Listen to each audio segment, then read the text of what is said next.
What is going on, guys? This is Gibbs, and just coming off day number 2 from the World Championships. I just want to make a quick video. Like, this crowd, this tournament, this entire event has just been absolutely insane. I've never taken more pictures with fans. I've never seen the support for Rocket League just in general between everyone has just been amazing, from the fans to the players to production. Everyone is having a blast. I want to thank the crowd so much. I want to thank you guys at home for watching as well. Let's go over some matches because this has been crazy. Obviously predictions, have not been going that well, which I'd love to see to an extent. I would like to get a couple of extra ones right, but let's go over some crazy, crazy stories going into the final day. We have NRG. We'll start off with them looking like probably the best team here, I would say. And there's always that question about, if they enter the lower bracket, can they bounce back? I think the upper final is so important. We've seen it time and time again. 3 out of the 4 seasons, if you go to the upper bracket and you lose, well, then you also lose in the lower bracket. Complexity, they've been there before. They have lost and bounced back. Energy, though, we know they're 1-3 all time in the lower bracket. The only win was against a weak North American team that they were supposed to beat. So it's a very important series for Energy. Obviously, it's important for both teams. Let's be real. But Energy, they don't want to go to the lower bracket, obviously. That series is going to be absolutely nuts. Complexity coming out of nowhere. They know how to show up on the big stage, only for RLCS. I guess they just like giant crowds compared to like the smaller crowds for other events. They seem to never show up for anything else.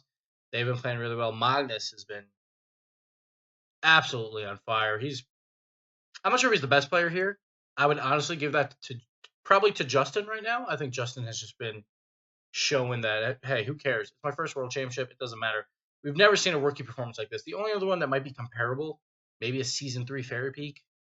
But even still, he wasn't, like, absolutely amazing in that. And Season 2 Devo, again, he's probably closest. Like, I think Devo had a really good tournament in that one. But then, like, obviously the Grand Finals didn't really go their way. We've never really seen a rookie, I think, just pop off at a World Championship like this. So it's just been a pleasure to see. And Garrett obviously playing amazing. Fireburner doing what he needs to do. Like, he hasn't, he doesn't need to do a lot. He's never been that player. He's never been that flashy player. But he's playing great defense. He's shutting it down. Playing amazing. I love seeing both these teams up here. But again, the EU curse or the NA curse of the number 1 seed versus EU number 4. Every single World Championship they have lost. They are 1-5. Like, Energy did pick up a win over Northern Gaming, but the Northern Gaming came back and beat them later on in the bracket. So something about being in that North America number 1 seed. As we go on and talking about some of these other games like OCE, people are talking about seeds, like maybe there needs to be a change. And honestly, I think it's kind of a crapshoot in general. It's actually not that bad to be in that 4 or 5, or I should say 7-10 to 8-9 matches, because you get that extra match. And if you do win, obviously if you lose, it's a problem. But if you do lose, that's weaker competition. But if you do win, you get probably your best shot at a number 1 seed is coming in confident and playing on that day. Again, one issue I have is having the number 1 seeds play on that first day. I wish they would just play on day 2, and we would actually do the first 2 lower bracket games. Again, we'd have to eliminate some teams, which I assume Sonics doesn't want. You want to try and eliminate teams as late into the tournament as possible. But it does make it pretty difficult for the number 1 seeds. They have a tough time in this bracket, because if they do wind up losing where a team is warmed up, they have to do the same exact thing the next day.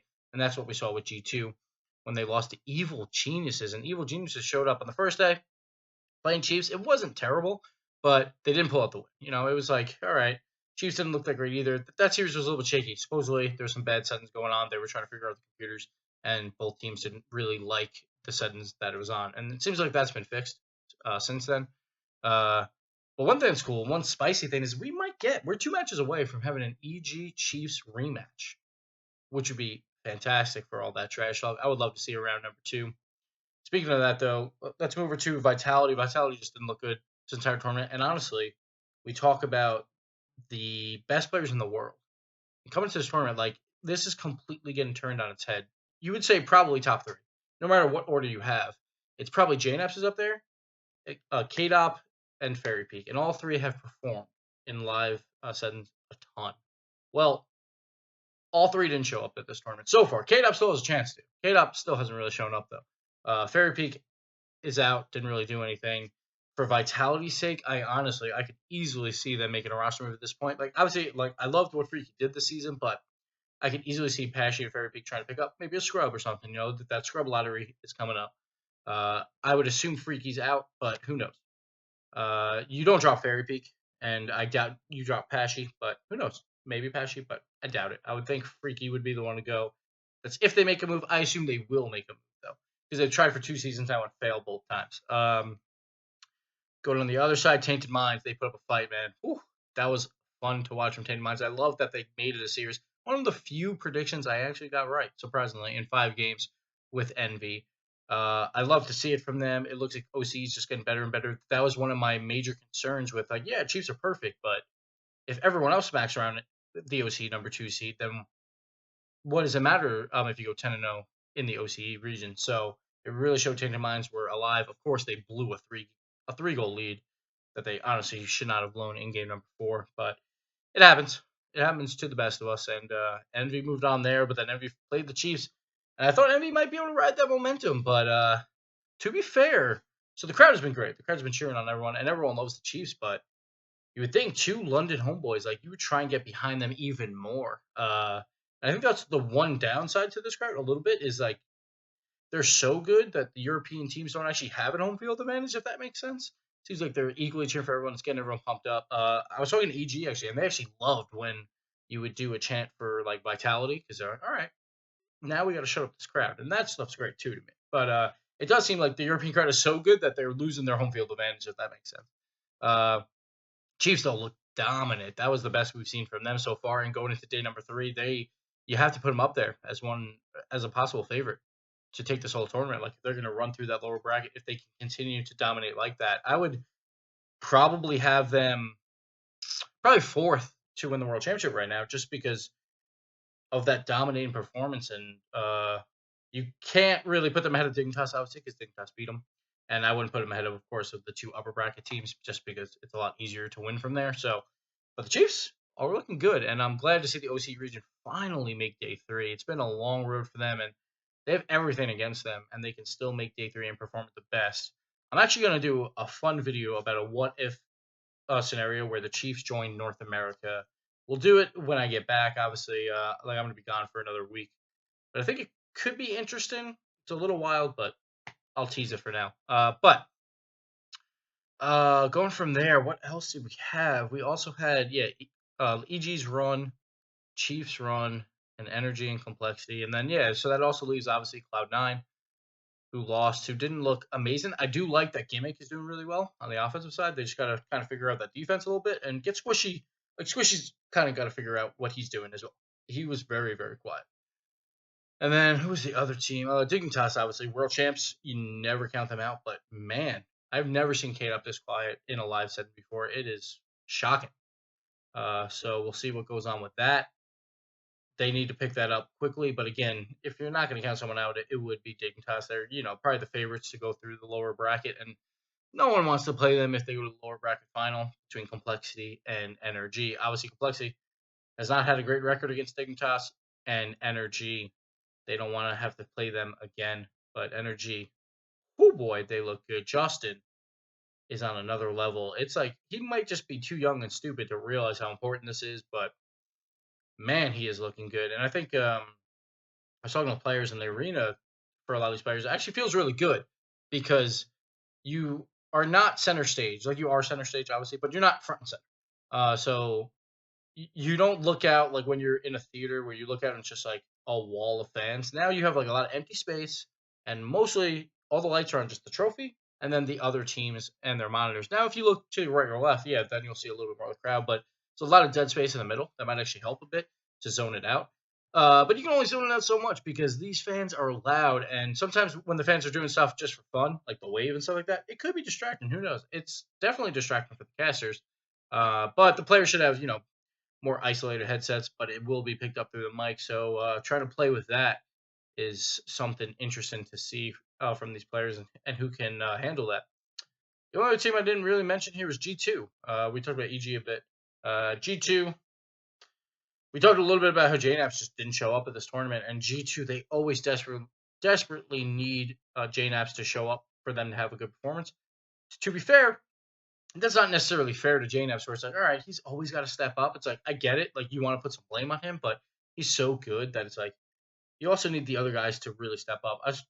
I think Rizzo, again, on the offensive side, he's always looking good. He's always doing something creative. He was doing a lot of good stuff in their series versus EG. But then when you get to the defensive side, sometimes there's some panic touches or something's going on, like his mistake in the final game there as well. But it's just tough. Like Crow, relatively quiet, but you can't have a great tournament every single time, and we see that now with some of these teams. There's no like trends for G2. Obviously, they've been playing great on the world stage, on the international stage, and you have one bad tournament. It happens. They didn't have the greatest schedule either, but they should have probably showed up late today. I was surprised they were on the bus with all of us because like they had to wait around a really long time. I think teams have to start realizing like to plan better for that about time management, so you don't have to hang around all day and like kind of burn yourself out. Possibly, who knows? Not really sure. But it's also hard to play against a warm team, so a little bit of a trouble with the format, but it's not a huge deal. Like these are the things that the great teams in the world or the greatest teams in the world have to overcome at some point. So hats off to EG making it through one of the big three finally in NA. And it was great too because it was the only one of the big three teams that they didn't play twice all season. They got to play Cloud9 and Energy in the playoffs. So it was nice to see them bounce back after their really close series versus them in league play. So I'm just really excited for EG. These boys, they grind. And to see their faces, see Classics running out of the arena, just like they were having a blast. And it's just good to see. It's just fun to see when teams win. Obviously, you don't like seeing teams lose, but it's got to happen at some point. So going into the final day, predictions have not been that great. But I'm expecting a Dignitas Energy Grand Final. I think Dignitas can turn it around. They've done it before. K-Dop really has to show up, though. I'm shocked he hasn't showed up yet. And the more chances you give him, the more chances he will show up. I think EG series, they should win. Now, again, EG probably shouldn't even be here to begin with. But EG is stepping it up. They got to watch out for that chaotic demo play from EG and just the aggressiveness. I think that's one thing is Dignitas is not going to allow EG to get that many shots off. Dignitas is one of those teams that loves to possess the ball, and EG has just been like, yo, let's throw everything at it. Let's get shot after shot after shot. Dignitas is not going to allow that, in my opinion. And if EG doesn't win the shot game, I don't think they're good enough to overcome that. And I think Dignitas will win that series. And I think Dignitas can ride through the lower bracket and make it to the grand finals, where I think Energy will be waiting. Energy has been looking extremely strong. Complexity has also looked really good. I just think there's something special about Energy this season. They're just Garrett and Justin could be the two best players here right now, and they're playing absolutely amazing. Fireburner's holding it down in the back line. Magnus, though, watch out for him. Don't give him a chance to make you look silly when he's on defense, converting to offense. And a lot is still doing some big things. And Metanoris, he's coming up big. He's got 5 assists in every single series. I think he's leading the assists per game for everyone easily at the World Championships. I don't have the numbers on me right now, but I think Energy has that. And then Energy Dig, it's tough. Dignitas is usually that team, that falters in grand finals. They won it last season, obviously, but they do have a lot of, a big track record of losing grand finals. But this could be good for them. Have a chance to do 2 series back to back. Maybe dismay those they can't show up at the biggest moment. Obviously they're always there, but they seem to falter most times, not every time. They did show up, of course, huge at Season 4 World Championship, but they have had a lot of other results, immediately after at E-League. But they are definitely the greatest team that we've seen in Rocket League history, in my opinion, with Dignitas. And it's tough. I think Dignitas will win the first series probably just because I'm selfish and want to see more games. And then it's tough. I'm going to stick with Dignitas. Just because I predicted them. No, screw it. You know what? I'm going to go Energy. Energy looks like a better team.